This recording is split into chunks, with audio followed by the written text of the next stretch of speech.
Good day, everybody. Today, of course, the 4th of December already. My goodness, it's going to be Christmas before you know it, huh? Of course, this is December 2020, and it's Friday. My name is Jewel. This is J7409 Weather.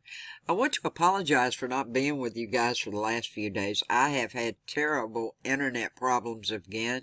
Had to have some hard wiring done and stuff, but I'm back now, and look at here what's going on, folks. My goodness, we got a rapidly intensifying nor'easter to produce gusty winds and heavy rain from the mid-Atlantic to New England this weekend.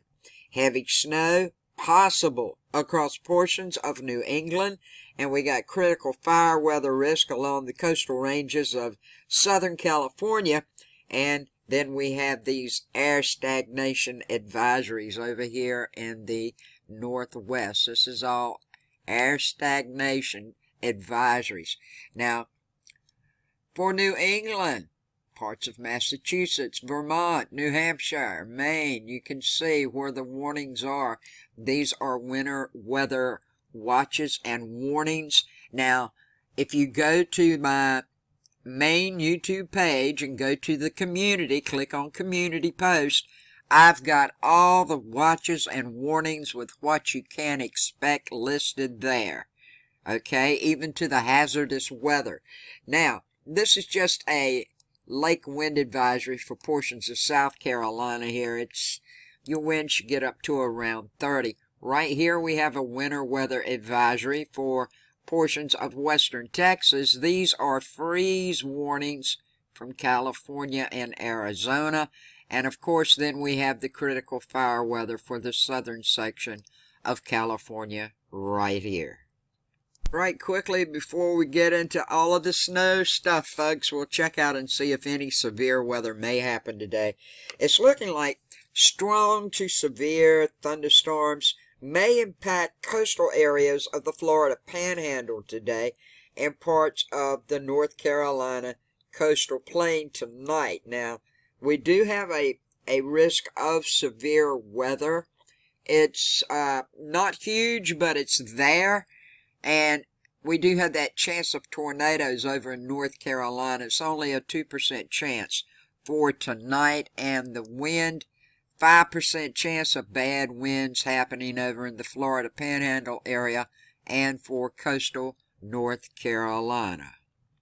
If you haven't subscribed and you're into the weather, I mean all kinds of weather, folks, please subscribe. I would appreciate it.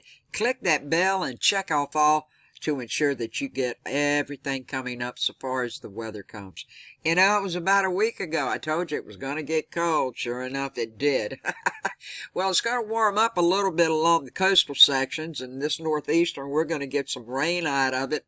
But when it gets up into Vermont, New Hampshire, portions of Massachusetts, and also Maine, look out, we're going to get some snow. Now, here's the future radar. This is going to go through the next 3 days. So we'll turn it on and let it play. And the headlining weather system of the weekend is the storm developing in the southeast. Now, it's going to evolve into an intense northeaster by Saturday, tomorrow. Now, showers and thunderstorms will blossom from the deep south to the southern Appalachians today, as I showed you where severe weather we may have some, we may not, but one thing for sure, we're going to get rain. It's going to be breezy. Now, this is going to happen while periods of rain take shape from the northern mid-Atlantic to coastal New England. Now, the second half of the day, the storm is forecast to start to strengthen as it tracks across the mid-Atlantic and reaches the Delmarva coast Saturday morning. As rain comes to an end in the Carolinas and mid-Atlantic Saturday morning, periods of heavy rain are likely to continue throughout coastal New England, with the heaviest totals anticipated from Massachusetts Capes to down East Maine. In addition to rainfall, it's going to get windy, folks. The winds are going to pick up with strong winds felt along the New England coast, where high surf, coastal flooding, and beach erosion is all possible from this storm. Meanwhile, on the storm's northwest flank, cold a cold front is ushering in, reinforcing the shot of cold air into the interior northeast. Now, as the storm tracks south of New England, snow levels will crash, and a cold conveyor belt of heavy snow sets up over the higher elevations of New England. Winter storm watches have been posted from the Berkshires on north and east through southern Vermont and across much of the New Hampshire area and into portions of Maine. Snowfall amounts 6 to 12 inches are possible in these areas, with locally higher amounts possible, depending upon the exact track of this storm. We got to wait and see exactly where it goes. Now, it's still quite possible heavy snowfall could develop over coastal areas of New England on the backside of the storm Saturday afternoon and evening. As per usual with a nor'easter, there will be a sharp gradient between the areas that see heavy snowfall and areas that see rain closer to the coast.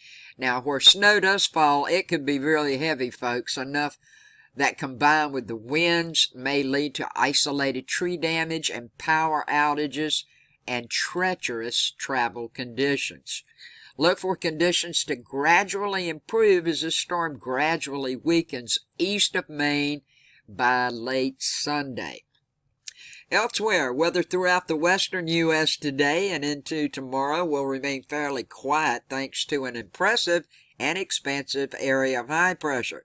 The lone exception is Southern California, where we have a large area of high pressure located over the Intermountain West, producing gusty offshore winds. Those winds are going to continue across the area today, and combined with the dry air, this will allow for any wildfires to spread. Now, it's looking like the Storm Prediction Centers placed a critical fire weather area from the San Diego County mountains on north to higher elevations of eastern Ventura and western Los Angeles counties.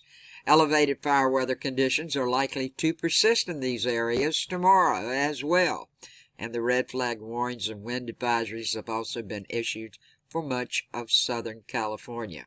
Much of the Northwest, as I've showed you guys, air stagnation advisories through this weekend.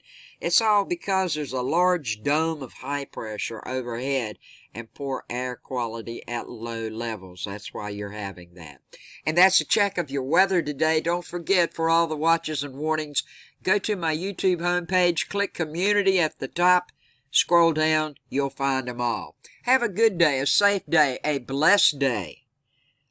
Thank you so much for watching, your donations, just watching my videos, everything you do for me, folks. Thank you from the bottom of my heart. And may each and every one of you have much peace, love, and kindness in your lives today and the days ahead. Thanks for watching.